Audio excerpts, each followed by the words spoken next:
Hello, guys. Welcome to another episode of the Relationship Matrix. And I am Mr. Kelechi George, and with me is my adorable wife, Mrs.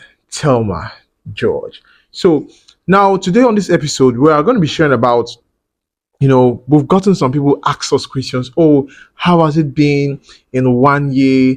And you people are connecting well. You people can talk. You people communicate. All these kind of things. And people asking us questions and different things in between. We thought about it. Okay, you know what? Instead of answering people one after the other over time, why don't you just put it in a video so that we could actually share it? So in this video today, we are basically going to be talking about or sharing our thoughts and what we've learned, okay? What we've learned and our thoughts and experiences in 1 year of being together. So I'm going to be asking the first question. Yes. I'm going to be asking the first question right now. And the first question, I'm going to ask that question is to my wife, and I would also answer. The first question is, how would you say this 1 year living with me has been so far? And what's your thoughts? And even what have you heard people tell you that it could be in 1 year? And how was it what you saw, or was it something different or the opposite? Hi everyone. Okay. Um Day before yesterday actually made us 1 year. I don't know when you'll be That's watching December this video, 7th. but Yes. this video is we are doing this video on the 9th of December, and our 2025. anniversary was on the 7th of December. Yeah. So we just clocked 1 year on December 7th, and it's been a very beautiful 1 year. Okay, beautiful, but yeah, beautiful, sure. It came with its own challenges, ups and downs. I don't even want to exaggerate, but I feel like I have had 5 years of other people's marriages in 1 year. So it's been an uphill task of trying to balance with unexpected, how will I even say it now? Things that I did not see coming.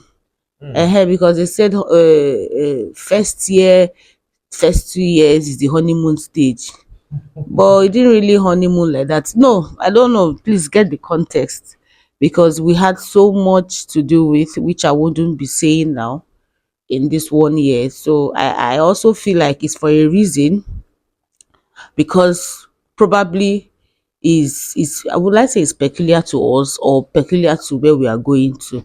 So we had to be stretched to that, for that particular reason, because I cannot expect that I will be like every other person that was married in 1 year. But 1 year has been really beautiful, because what I heard and what I expected. Hope this video is playing. Yes. What she heard and what she What experienced. I heard and what I expected is not they did not tally. Before I got married, or before our D-Day, I had so many what do you call it now? Expectations. It's not expectation, You advice. got so many advices. Okay. I had so many advice, unsolicited advice, the ones that I needed, the ones I did not need, you know. And just like I put up on my status the other day, I was like, okay, I understand that people most times advise you from their place of experience, and also from a good stand, eh, for a good reason to them. But if you're a wise person, you will know that you have to handpick advices, because what works for, or what worked for them, will not work for you. You are not married to their spouse, they are not married to your spouse. Everybody's different. So for me, I heard things like, someone actually called me. I was like, ha, this 1 year you are getting married, 6 months, you will suffer. You will first go through suffering. You might not even see food to eat. You will not do this one, you will not do that one. She was like, all the love will just clear from your eye. You will not even In fact, there will be no I love you anything. But after 6 months, you now start getting yourself, you now start balancing. There will just be a point you might even just hate I had so many things, so that's I had so many things. So somehow I wore my armor to shield myself from all of those things and whatever. They will always tell me, you're an emotional person. Marriage will show you this one. My husband, this one will not even notice me when I do this. They don't even remember to say I love you again. My husband, since we married, it was the wedding day that they say, okay, oh. So I went in with, I won't say fear, because at the point in my life and where I was coming from, I was not expecting too much. I did not even enter marriage with any expectation. So I was just I entered with, let me just see how anyhow it goes. I was willing to make it work. So I had so many things, and thank God what I heard and what I have experienced is totally different, because I've experienced peace, I've experienced understanding, I've experienced love in dimensions that I cannot explain. It's been a year of bliss outside the external, is it influences or external issues, maybe just interferences, let's say family, family and all of that. If it's just me and my husband, we are good. But that's it now. Life happens and you have to adjust to accommodating everybody, because we are no longer married to ourselves now. We are both married to both families. So we learn how to adjust and all of that. But outside that, trust me, I have the best marriage. Like, if in fact people that are already close to me know that I cannot talk 2 times without telling you how amazing my husband has been and how I've enjoyed a good marriage. I don't know how to pretend. So when I say something, I say it. If he didn't day, he didn't day. Hope I've been able to answer your question. Okay. Yes, yes, that's amazing. Wow, she got so many advices. They were telling her different things, and last she comes to see she's able to see that what she experienced was quite different from the series of advices she got. So for me,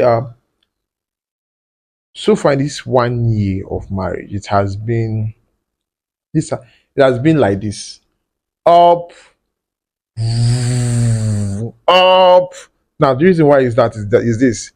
Getting into the marriage, um I went to the marriage because I knew that God has already told me what I needed to do and everything, and it was amazing.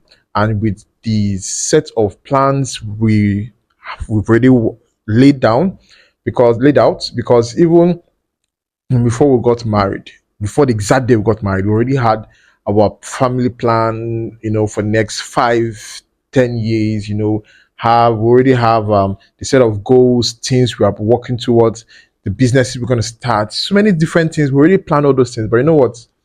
You can plan and life happens. And that aspect of life happened was where, let's say, it came like a shock and also as a way of shaking one.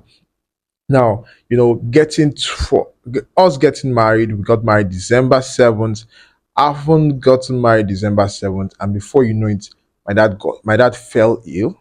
Now falling ill, so now we had that December, January, February, March were all around, and we're not even. We had to go to Oka to my where my dad stays, my mom. So we had to go over there with regards to back and forth shuttling, hospital treatment, the expenses for on his health were in millions.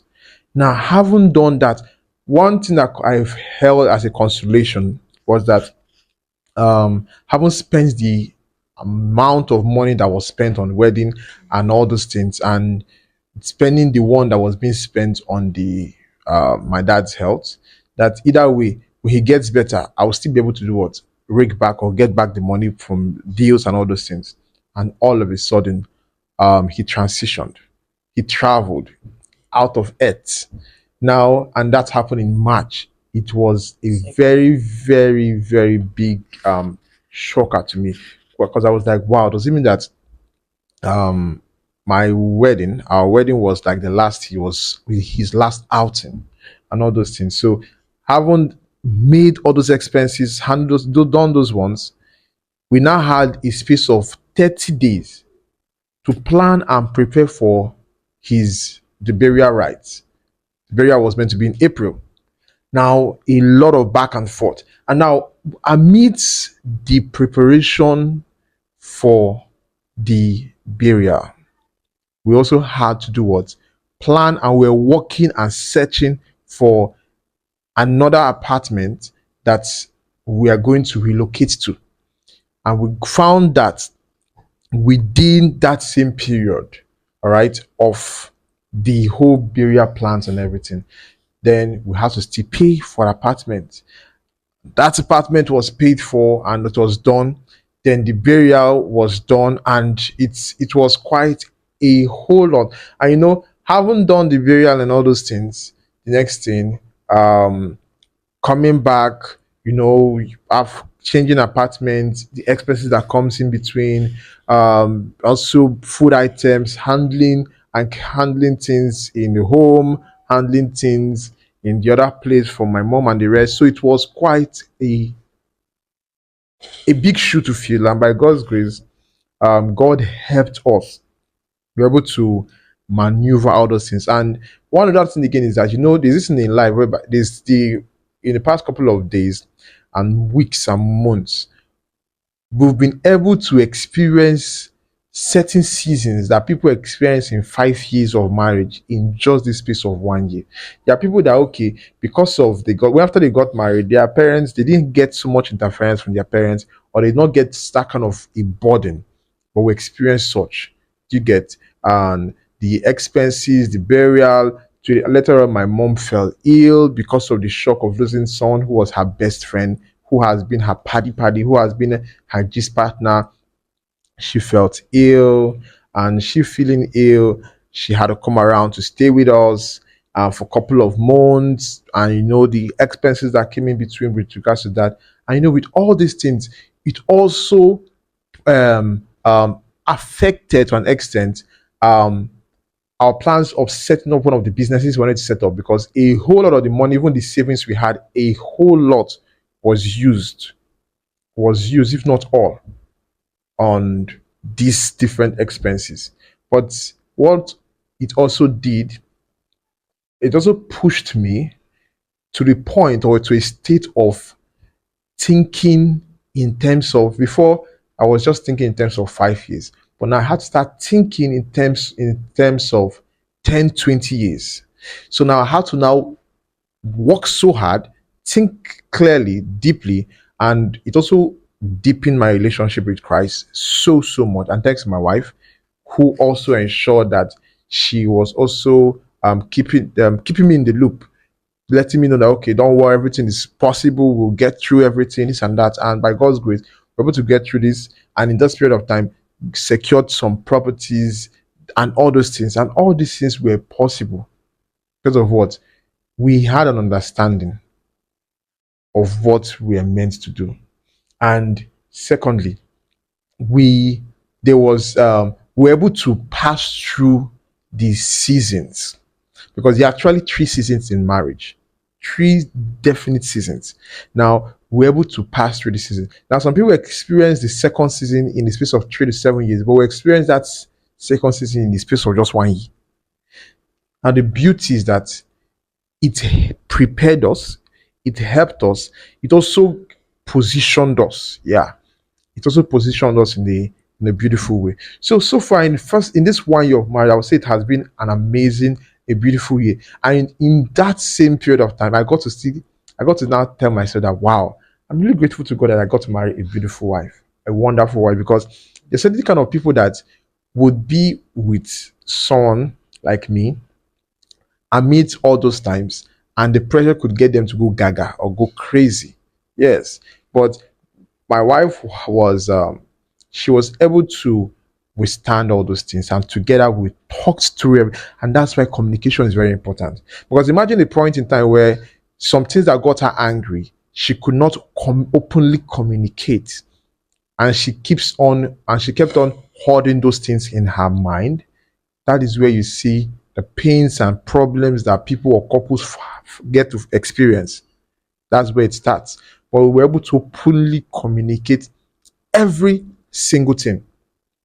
So it was something she don't like. She tells me, and it was something I don't like. I tell her, and that's why one of the reasons why, no matter what we do, we try as much as possible to build what is called open communication, not just in our marriage but as a family, so that even the kids we're going to raise and everybody would also understand the importance of openly communicating their mind. So far in this one, it has been an amazing one. That's been, and connecting with other married couples was also part of the expose and all that. So it's a lovely, lovely one. So next question. I'll see the one again trying to bring up asking the question. Um what advice, one, two, three, or four advice would you want to give any couple who just got married or are married or are yet to hit 1 year or will be getting into 1 year? What advice would you want to give them to help them to stay strong or build, or just what advice? Okay, first advice which happens to be the ultimate is, of course, having God at the center of your union. So that is why it's important you make the right choice, marrying a Christian and a Christian indeed, because truth be told, it was not even easy. It was not funny. I was not able to handle it just like he said. It was not something that just happened. But most times, if when the flesh, excuse me, might want to get into the way, you see how much the Holy Spirit just helps you navigate that path. Sometimes you just go to sleep, you pray, you study, and the Holy Spirit speaks to you. So just imagine there was no God factor. It would have been a very difficult season for us to triumph. Like, it was really going to stretch, and I don't know how bad that stretching would have, or how the injury it would have caused. And secondly, having experienced people to speak to and onboarding yourself when you feel like you cannot take it anymore. You should have trusted people. Just like I learned something today. Is yes, they say don't have third parties in marriage, but they say there is no good marriage that triumphs without a third party.